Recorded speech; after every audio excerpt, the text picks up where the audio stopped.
media. All of the partisans out there just know that was not the media. That was just, yeah. But I like media. If you guys want to clap too, you can. That's fine. I was listening to a church sermon that was super powerful, and the speaker said, "If you know, you know," and he was talking about, of course, the gospel of Jesus Christ, but this idea of if you know, you know, is something that we kind of talk about with our team a little bit too, and we have a long way to go.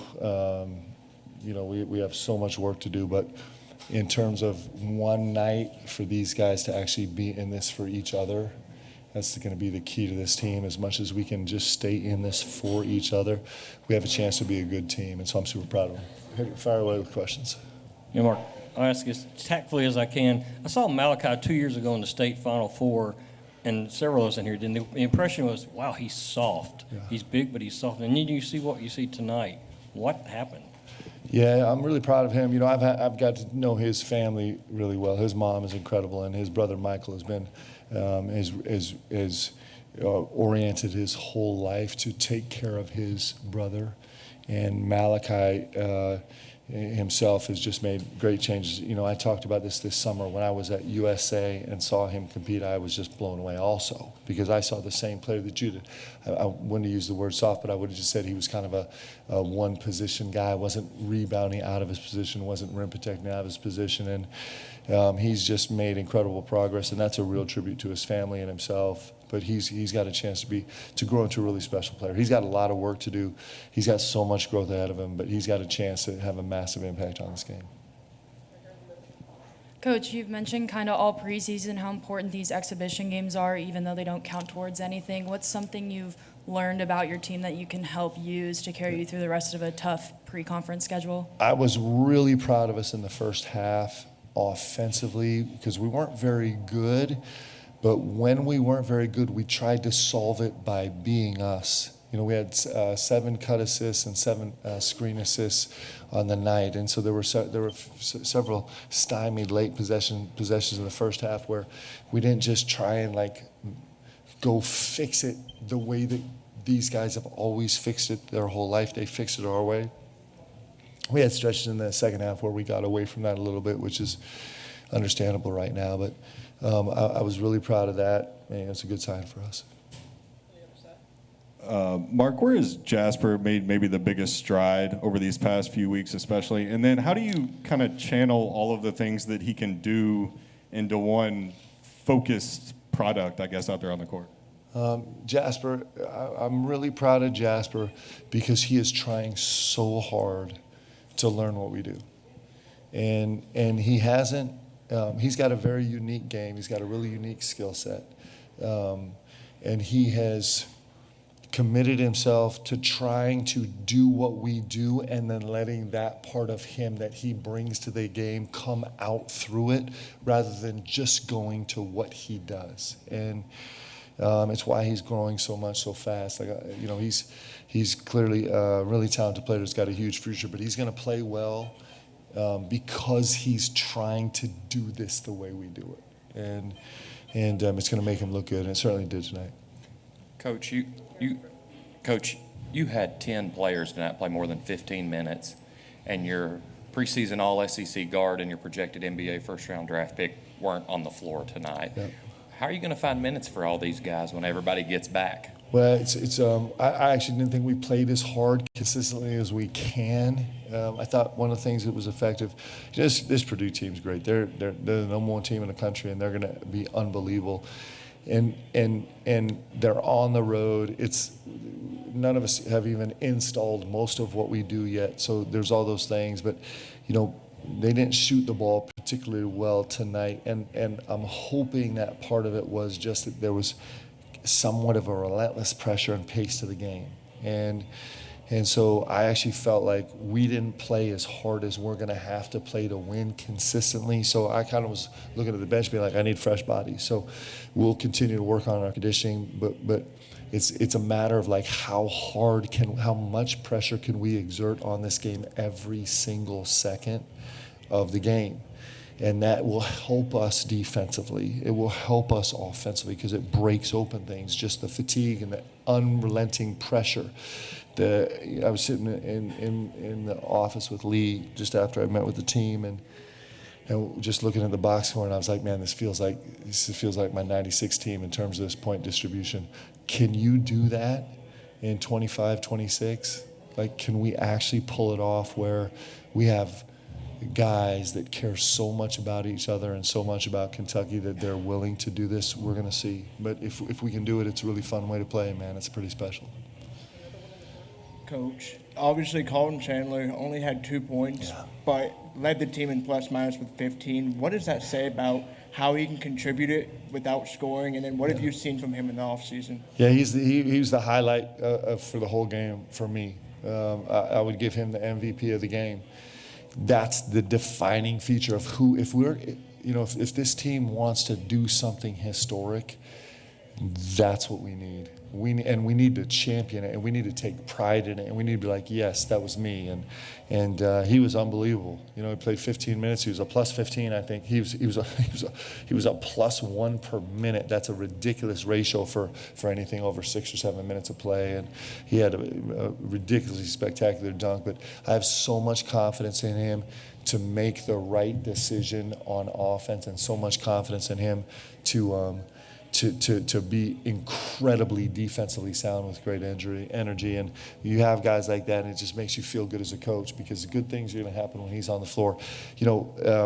The dunk was spectacular, but he had 2 elite level weight in the corner, full speed cuts where he hit the roll late that just broke it open. Our bigs finally started rolling. Like the whole first half, one of the things that we were stuck on was we couldn't get our bigs to roll. They were just, I think, partly some fatigue and just the head spinning because of the deal, but he really got us started, and then everyone else saw how that felt, the roll guys and the live ball handlers, and then you have Mo making that play, and you got Jasper making that play, and DA making that play, and so it was contagious. He had a massive impact on the game. Mark, you mentioned during the offseason you thought Jasper, Ortega, Denzel, and Colin could be like the next guys up when it comes to running the point, and they combined for 10 assists and only 4 turnovers tonight. So how did you feel like that quartet stepped in for Jalen? Yeah, I thought they were good. I think, you kind of feel, and this Purdue is a unique team. We're going to see very different challenges from other teams, right? This is a very unique team. Their DNA is not to really put a ton of pressure on the ball. They beat you in other ways, but I thought our guys, for the most part, handled it well. I thought our bigs had a chance to grow in that sense. BG had a couple elite level reads where he was getting to the second and third cutter that were really elite level plays, and then he got carried away a couple times. Malachi had a really important play for him as they were really trying to press the 5 and get out to the wings, and we were encouraging our bigs in trail 5 to go attack the no gap pressure, and he did, and I was really proud of him because he didn't. He got all the way down the rim. He was bullied all the way down to the rim and kind of finished with a nice left hand finish. And so, I think Mo igniting the break was really solid a couple times. I thought Yella, even though he's not allowed to dribble, he actually ignited the break a couple times and was really effective making a simple play. Mark, obviously we know Malachi's big dunk. That came after a pretty poor 3-point attempt. Jasper got a good steal in the first half after giving up a turnover. For you guys to accomplish what you're wanting to accomplish this year, how important is it for your young guys, your freshmen, to be able to respond to adversity that way mid-game? That was we must have said next play 10 times in the huddle before we walked out on the floor to start the game. It's just really important when you're trying to come, this idea of coming in wave after wave after wave and kind of keeping the pressure on. There's going to be mistakes in the game, and it's just if we do this right, the way this team is built to try and compete, kind of using what our strength is, then we just have to move on to the next play. And I thought those guys did that brilliantly. I thought a bunch of guys did. Cam shot a 24 foot shot 32 feet, and then he came back and banged an impossible shot, right? Moving on to the next one. And, we had a bunch of plays like that where guys just moved on to the next play pretty well. And that's going to be important for us all year long. We're going to have to get better and better and better at it. I've got two questions for you. What did you think about the guards and stepping up with Jalen Lowe being, of course, missing this game, being injured? And then what did you also think about Mo Diabate, his physicality coming from Alabama to here? I do think there's going to be a lot of BBN. Mo Diabate is their favorite player. I mean, he just plays with all his guts spilling out all over the floor. He plays hard, and he just plays hard, and you know, he's got a lot of fans in my own family right now that are like, we love this Mo Diabate, and I do too, and so I thought he was great tonight. Mark, right here. I know defense was an area that you really wanted to focus on this summer. Matt Painter kind of talked about how there wasn't much defense in this game. Just what can you take away with the lack of defense to improve on going forward? Yeah, I think we can get better. I think this is two teams that traditionally have been elite level offensive teams. I think that I felt like our navigation through traffic was poor today, but that's a credit to what Purdue does. They wait, they cut hard, they set up cuts, and they screen hard, and they're big bodies. Like those three guys are big bodied guys. But we have to get way better at navigating traffic away from the ball. It's really, really important. I thought we did that poorly. We've had a tough time guarding ourselves, and we had a tough time being there on the catch. We were trying to open the big so that we could take a best route, and we were pretty stubborn with it. I felt like we were cutting the angle off of the first initial screen. I thought we were doing a poor job cutting the angle. Like you kind of need a 270 degree kind of cut to actually get under so you can be there on the other side. When we finally did it, Lawyer actually pulled up behind. It was an off rhythm shot. It was different for him, and so those adjustments are things that are really important that we have to get better at. I thought our third defender was really inconsistent on ball screens. I would like to get to the point where we're switching way more. I did think that our monster was effective tonight. It was, our double team in the post was effective today, minus the fouls. This is exactly what it is, guys. We've been practicing for 3.5 weeks, 4 weeks, and 4.5 weeks. And so that's just what this is. Like, this is a preseason game, but it was probably the most fun exhibition game I've ever been a part of. I know BBN was totally frustrated about playing the number 1 ranked team in the country in exhibition, but I like it. So you guys are going to have to live with it. We're going to do 2 more. Here in the front and then 1 in the back. Mark, how valuable is a game like this for small situations, like at the end of the half? There's 4 seconds left, the out of bounds. Yeah. Purdue, I think, is probably really good at executing stuff like that. Neither of us are clean yet. I mean, neither of us are clean at all. But I was, it was like BH sat on the bench for 19 minutes and 56 seconds. And then to be able to put him in there where he actually is, his length is ridiculous. And this is an incredibly talented player, by the way. He's going to be a big-time pro. But for him to be responsive and to go in there, and he's really difficult. In that situation, he's the best guy on our team by far. And there's a lot of situations where he's really good. And then for Malachi and Andrea to kind of talk out, we're in a Brutus defense, which is a little bit of a different defensive scheme. And for those guys to be able to talk out the bigs matchup, and Malachi to be able to chase that ball without fouling, to do it legally, all those things were really important. So, we also had some really poor execution in short and late clock situations. So it's all space where we're going to continue to grow and get better. Mark, back here. So I noticed after the game there was a lot of camaraderie. You were giving towels to put on Jasper's head. Just what did you see from the chemistry of your team today during their first time in Rupp Arena? I was proud of our guys. I thought our bench was elite. I think Jalen Lowe was unbelievable on the bench.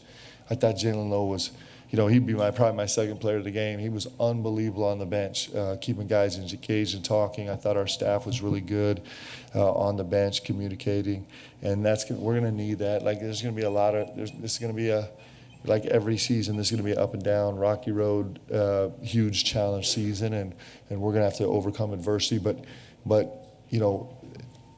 trying to create habits. And so the more you do it, the more it becomes a habit. So there was some intangible stuff that I thought we did pretty well tonight that we're working so hard to make it a habit. Alvin Brooks is probably probably the leader in all of basketball. Actually, Alvin Brooks probably is in terms of body language and team communication. And he grades our team every single day and on every single touch, every single beast mode, every single interaction. Like, it's a painstaking work, but it's really important. And so we're going to have to continue to have that juice and get better and better and better at it. And it shows in post game. And we're going to be really successful if we can love each other. Like, we're going to be really successful if we can care about this team. 51% of us can care about this team. That would be unprecedented if we could get there. And so our guys are working hard at it. They're trying to develop habits. They're working hard to love each other, and that's going to be an everyday, all season long challenge for us that we're gonna keep fighting. I love it. I think if we can do it, if we can do it, not only are we gonna have a great team, but we're gonna be a great example to the world about just like having something more important than just yourself. And these guys have a chance to be great examples. So, I mean, we haven't even started the season yet, but those are our goals. That's what we'd like to do. Okay, thanks, guys.